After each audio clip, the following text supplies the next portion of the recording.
When we first met, which was 1980, when he was just finishing the construction of his sets for The Shining, and we met for the first time,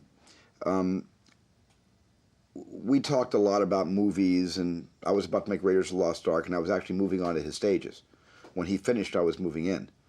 And of course, when his stage burned down, it changed my schedule. We had to go to France first to start shooting, to give Stanley a chance to finish Strike and let us build the Well of the Souls, where the Overlook main hotel, lobby was, the main room where Jack Nicholson did the infamous typing.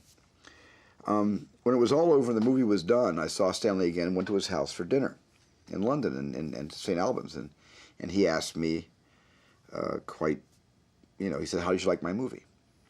And I only seen it once, and I didn't love Shining the first time I saw it. I have since seen Shining 25 times, one of my favorite pictures.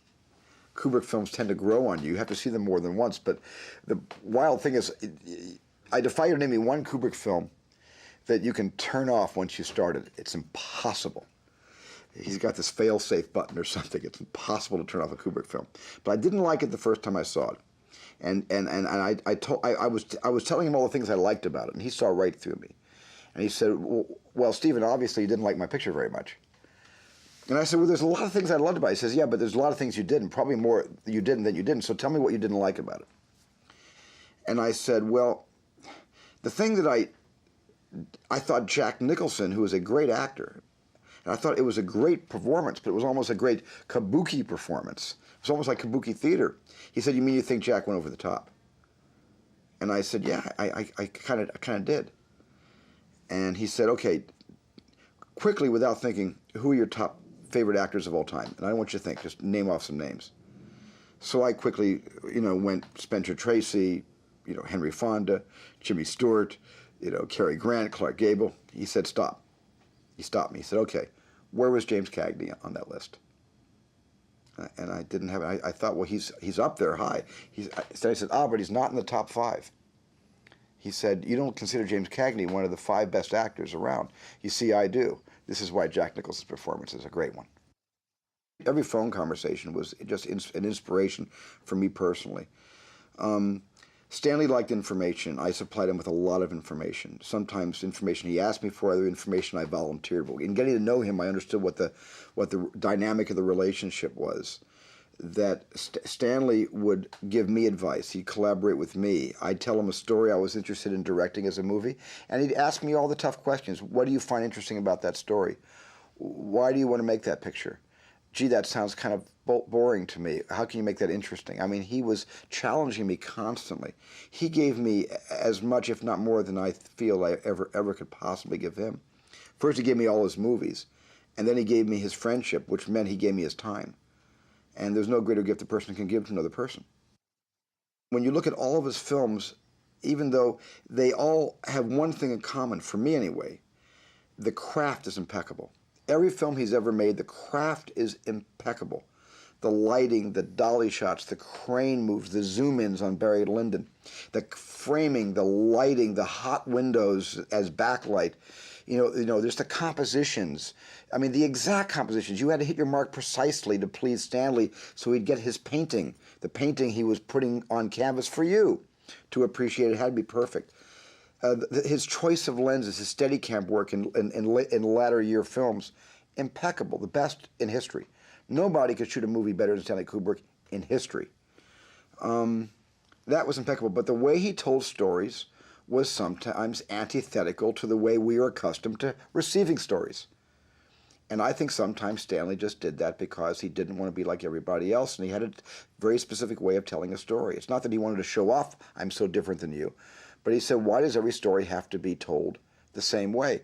He would tell me the last couple of years of his life, when we were talking about the form, he kept saying, "I want to change the form. I want to make a movie that changes the form."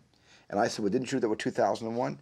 He said, "Just a little bit, but not enough. I really want to change the form." So he kept looking for different ways to tell stories. Well, I think the first thing that made Stanley Kubrick so special was he was a chameleon. He never made the same picture twice. Every single picture is a different genre, a different period, a different story, a different risk. The only thing that bonded all of his films was the incredible virtuoso that he was with craft and with editing and with performance and with camera placement, with composition. But every single story was different. And every single story somehow was so mysterious in the way the story was told. So kept you guessing, how's this going to turn out? What's going to happen next? I can't even imagine. And all his films are so filled with hairpin turns and story surprises and character surprises that you must see his films more than once because you yearn for those same surprises. And the genius of Stanley is you can look at a movie of his 15 times, and even though you know it's right around the corner, you'll still give it up, and you'll be surprised all over again. And I don't know anybody else who possesses that kind of magic.